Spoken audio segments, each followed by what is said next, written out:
Hello, I'm Richmond Felix, and this is Nation Beat, your daily information bulletin from our team at the Government Information Service. Here are our leads. Solid strides made to expand St. Lucia's tourism product. Representatives of the EU Court of Auditors review information related to works at the National Hospital.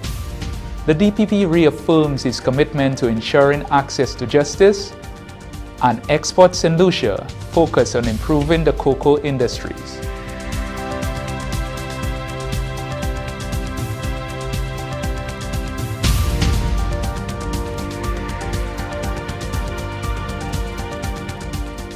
The government of St. Lucia is taking solid strides to establish a National Village Tourism Council, which will work to expand St. Lucia's tourism product. More from Janelle Novell. Expected to provide an opportunity for St. Lucians to get involved in the sector from an entrepreneurial level. This will not only facilitate the creation of jobs, but also a nation of entrepreneurs. Minister of Responsibility for Tourism, the Honorable Dominic Fede, indicated that the government is on the verge of signing the contract, which will finalize the legislation needed to establish the entity. Subsequently, at the end of November, a motion will be taken to the House of Assembly. It is hoped that the entity which is to execute the functions of the village tourism will be established by January. Cabinet has already taken a policy decision where we will refocus the cooperation agreement with the Taiwanese government, and instead of spending 19 or 20 million on the CDP project, as you know it, the Constituency Development Program, we will now allocate significant sums of that money to fund micro-tourism enterprises so that people can get involved in the non-traditional accommodation sector. What we have seen is that with the advent of technology, Expedia, Airbnb, the little guys now have a chance. And what it has done, it has leveled the playing field as it pertains to marketing. Officials have remarked that what attracts travelers to a country is changing, and as a result, St. Lucia must take the appropriate steps to stay relevant in the current market. The minister added that there has been tremendous interest in the initiative the world over. As we go forward, we see a lot of excitement internationally on this. In fact, a lot of our trade media are very, very interested in providing coverage for village tourism, because this is an exciting project that elevates the product of St. Lucia. People are coming to destinations now, not to lay on the beach. That traveler is fast diminishing. So people are coming, as Tiffany said a while ago, for unique experiences. And those experiences will be shown through your culture, it will be shown through your festivals, your heritage, through your architecture, through your villages. So we got to become very serious about preserving our villages. We can enhance them, we can make them look great, but we must never allow our villages to lose their soul, if you will. Tourism is St. Lucia's highest revenue earner, contributing over 40% of St. Lucia's gross domestic product. From the Government Information Service, I am Janelle Novell. In related developments, Anicia Antoine gives us an update on work in progress towards the establishment of a National Tourism Advisory Council. The Tourism Advisory Committee continues to work on the framework and strategic plan for the sustainable development of tourism in St. Lucia. The Advisory Committee is made up of representatives from the public and private sector who have an interest in the sustainability of the tourism sector. The vision for this committee is to have competitive tourism as a key driver of sustainable national development.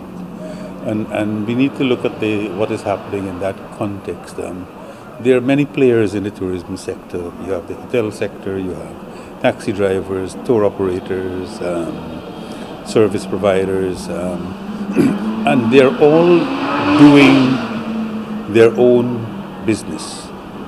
What this committee will try to do is to bring these together, to identify the gaps. How do you improve on quality of delivery so that the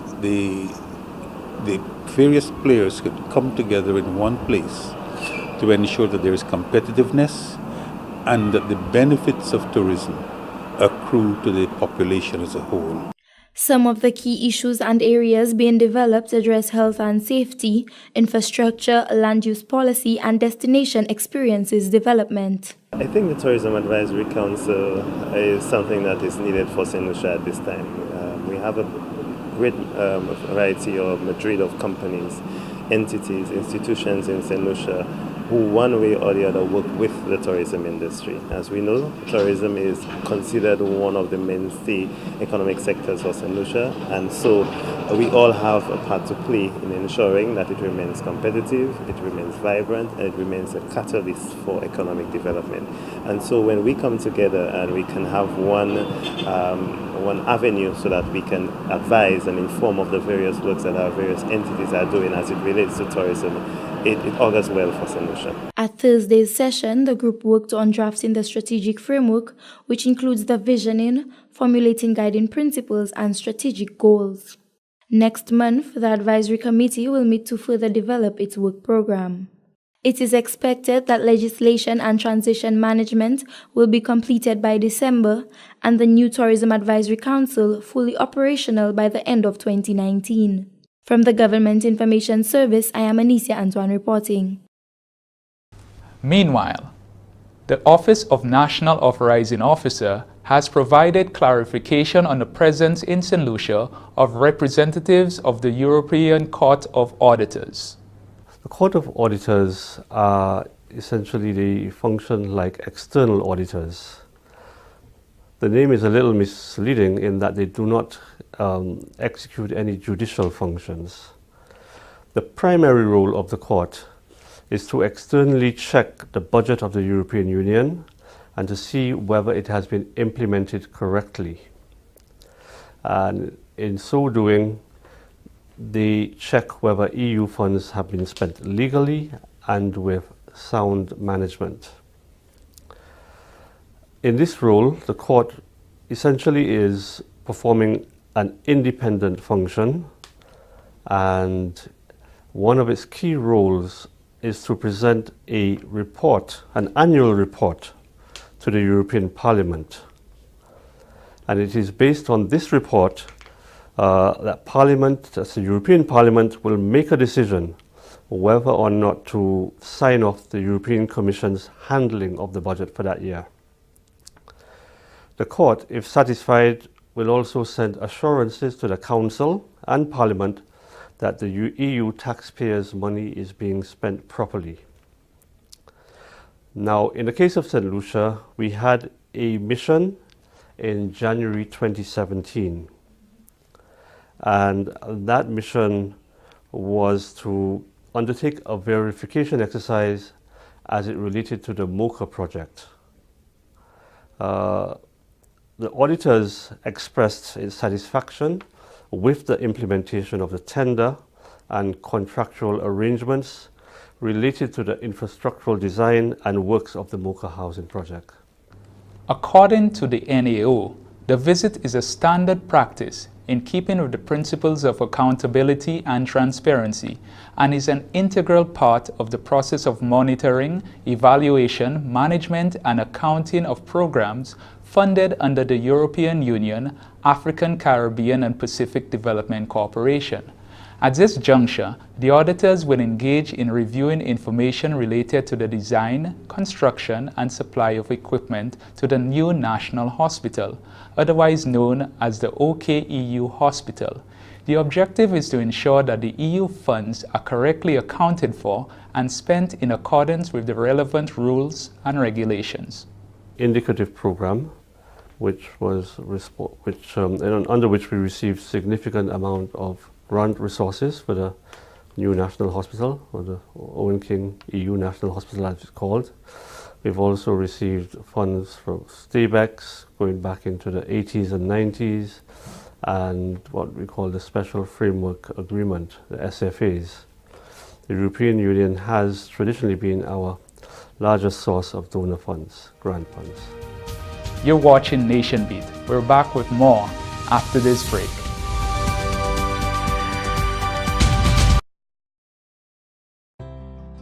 If you're HIV positive or have an STI, having unprotected sex with multiple partners puts them in grave danger. You'll expose every partner and their present and future partners to HIV or another STI. Use a condom every time you have sex. You can live a productive life even if diagnosed with HIV. Remember, early detection is key to your survival. Be responsible, protect yourself and others. Help stop the spread of HIV and other STIs. Welcome back. The Office of Public Prosecution faces many challenges in carrying out its duties. Speaking at the opening of the law year, Director of Public Prosecutions reaffirmed his office's commitment to ensuring access to justice, highlighting long-standing concerns of backlog of cases and concerns from the Criminal Division of the High Court. He noted that his office is severely hampered in its quest to dispose of the many criminal cases still pending. He reassured, however, that his office remains resolute in ensuring that all effort is made to assist the court in fulfilling its mandate. Statistical data emanating from the registry of the High Court of Justice in its criminal jurisdiction reveals that the Criminal Division disposed of a total number of 733 cases in 2017. Clearly, it can be anticipated that the disposal rate in 2018 will be extensively affected by the intermittent and sporadic sittings of the High Court due to the aforesaid challenges, thus causing an increase in the dreaded backlog of criminal cases that my office and the court faces in the circumstances. I, however, have been reliably informed and verily believe the same to be true, that this challenge of proper housing will be addressed in short order by the retrofitting of the building which presently houses the Criminal Division. The Office of Public Prosecution and the Royal Saint Lucia Police Force also face another challenge, that of intimidation of and other threats to witnesses of serious crimes. Green asserted that the time has come to implement a well-structured witness protection program and the implementation of legislation for anonymous witnesses. This, in my view, will foster the greater confidence of vital witnesses in our judicial system. I also wish to applaud the efforts of the Honorable Chief Justice and the Sentencing Advisory Committee for the consideration of the implementation of sentencing guidelines. This, I submit, is a very timely initiative and absolutely necessary in establishing uniformity in the approach of judges and magistrates to sentencing. The government of St. Lucia has announced new members for the National Competitiveness and Productivity Council. The members have indicated that they are fully committed to building on the successes of the previous council, as well as birthing new approaches and initiatives towards continued enhancement in productivity and competitiveness. The council held its inaugural meeting in July to outline the priority areas and chart the way forward. Mr. Gerard Bigas, Island Manager for St. Lucia Tropical Shipping, is the council's new chair. He is an active member of the St. Lucia Chamber of Commerce and has also served on the boards of the St. Lucia Air and Seaports Authority and the National Insurance Corporation. A lot of the international agencies measure things like productivity and competitiveness, people like the World Bank, etc. And traditionally, we have not scored particularly well on those counts. And I have been very involved with trade facilitation efforts in St. Lucia over the last several years. I've sat on the government's trade facilitation task force, and I have preached the gospel of making it easier to do business in St. Lucia. So this is something that is very near and dear to me, and productivity speaks exactly to those issues. Established in October 2013, the NCPC is responsible for identifying key issues hampering competitiveness and productivity in St. Lucia, and through advocacy and research, produce timely and effective remedies.